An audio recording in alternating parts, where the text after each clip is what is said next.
Para matugunan ang pananamantala ng ilan sa imported rice, maximum suggested retail price sa mga inangkat na bigas ipatutupad ng Department of Agriculture bago matapos ang buwan. Mas mura namang bigas na sulit rice magsisimula ng ibenta ngayong linggo. Si Clazel Pardilla sa sentro ng balita. Dalawang klase ng bigas ang binili ni Pastor. Tig 60 pesos na imported at tig 53 pesos na local. Yun po yung masarap, ma'am. Tsaka yung kakain ka lang din, mas maganda na lang yung masarap po. Bakit niyo po hinahaluan ng 50? Hindi, kaya medyo makatipid. Sa price monitoring ng Department of Agriculture, naglalaro sa 38 hanggang 64 pesos ang kada kilo ng bigas, depende sa klase. Imported rice ang pinakamahal sa pwesto ni Eric sa Balik-Balik Market sa Maynila.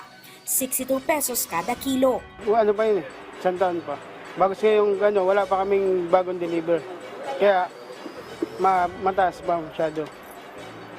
Yung namin, sa susunod pa. Hunyo nakarang taon nang ilabas si Pangulong Ferdinand R. Marcos Jr. ang executive order na nagpapababa sa taripa ng inaangkat na bigas. Kaya sabi ng DA, dapat wala na 60 peso rice na imported na nakikita sa merkado. 60 peso na imported rice is already profiteering in my opinion. Para mapababa ang presyo ng bigas at mapigilan ang mga nananamantala, magtatalaga ang Department of Agriculture ng maximum suggested retail price sa imported rice. Makikipagpulong ang DA sa mga rice stakeholder, Department of Trade and Industry, DILG, Investigation at Internal Revenue Bureau. Clearly, ito sa Price Act or yata yung sa profiteering angle, no? So, kung ano yung consequences nung malabel ka ng profiteering, we will use that. Pabor dito ang ilang negosyante pero Dapat mura din yung bigay sa amin. Kasi tingnan mo, nung binabaan kami, binabaan din namin. Di ba? Para everybody happy. makakabili na ng tig 36 pesos na bigas o sulit rice sa mas maraming Kadiwa store ngayong linggo. Nagsimula ang pagbibenta ng sulit rice sa 2 piling tindahan sa Metro Manila nakaraang linggo. Hindi inanunsyo ng DA dahil trial pa lamang, pero positibo niya ang pagtanggap ng publiko kaya palalawakin ng ahensya. Ang sulit rice ay imported na bigas, durog pero maputi.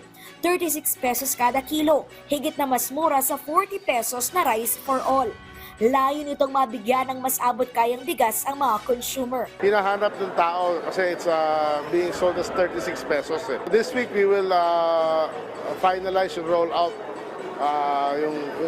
kasi kailangan namin, since medyo successful yung at medyo nagustuhan ng tao sa selected areas na yun, we have to plan now how to roll it out and ensure that we have enough stocks. Hindi mas maganda. Ako may 2 estudyante.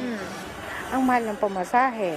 Siyempre, pag nakatipid ka doon, malaking tulong yun. Clazel Pardilla para sa Pambansang TV sa Bagong Pilipinas.